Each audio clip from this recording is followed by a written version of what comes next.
So initially, like, I was given the go ahead for a Dullahan, so this was like my original design idea. I thought it was pretty neat, not gonna lie. I thought this was the bee's knees. I thought I was so cool coming up with this as a Dullahan.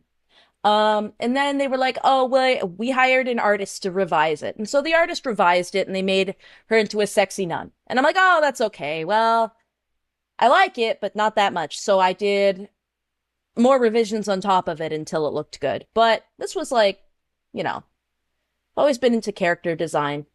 Some of you may know that I have a billion alts. It's for the roleplay aspect and the design aspect. Character is so cool. Yeah, this was Proto Odelle. She ended up never being properly used, so I don't know. Another dead design for the pile.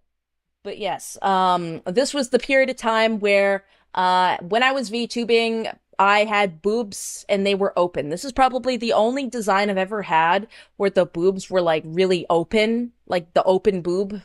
Now, low key, at the time I was really feeling these kind of chest covers, but I look at them now and they're very tacky. This looked way better, in my opinion. But yes, I was in charge of drawing my own live 2D model because this is where the cracks in the project started to show almost out the gate. Because they said they were going to fund the art and the rigs, and then they had like a $200 budget for each model for the art and the rig. I think you guys know exactly why that's a problem. Even back then in 2022, models were costing at the smallest $600. So I went, okay, well, we don't have much of a budget, and the artist that I wanted, you ended up giving to Miko, so I will draw it. And so in the span of like 3 or 4 days, I drew the first iteration of Odelle. And I did all right, but like, I've been drawing resources for VTubers at that point for a couple of years, but it was my very first time drawing hair that was kind of in this style. So, somebody who's never drawn this hair before, and a rigger who's never rigged anything in their life, I ended up with like the nastiest noodle hair rig known to humanity. Everybody involved in the project had very good intentions and very good heart, but it was very clear they were woefully unprepared and had no idea what they were doing. One thing I wanted more than anything though was for Odelle to be able to rip her head off. That was like my big thing. I'm like, please, can you rig it so I can rip her head off?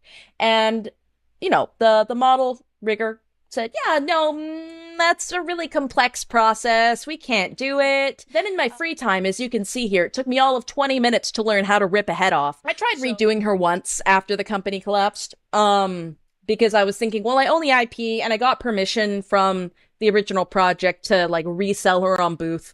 But after I drew the model a second time, I don't know, I felt bad about it. This was just before I made Midas.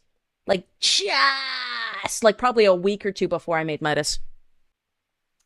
Why I'm talking about this today is because I have redone Odelle again with my art and rigging because I wanted to practice it.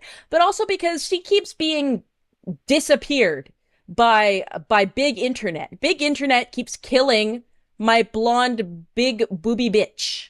And she is very sweet. And she is my favorite OC, even though I can't VTube with her full time. I, at the very least, want to play with my Barbie doll. So you guys are subject to seeing my favorite Barbie doll. Okay? The Dullahan aspect was always the important part to me. The nun aspect, not so much, because it felt a little busy, so to speak. And while, you know, the trope of sexy nun is everywhere in anime, it's very boring to me and I don't like it. I mean, it's all right, but I'm not going to chase after being a sexy nun. And she doesn't even look like a nun. She was a Dullahan nun potion maker. Okay? And she didn't look like a nun if I took her habit off. Most nuns look like nuns when you take their habits off, which is their fancy Jesus hats. I wanted to really embrace the Dullahan aspect.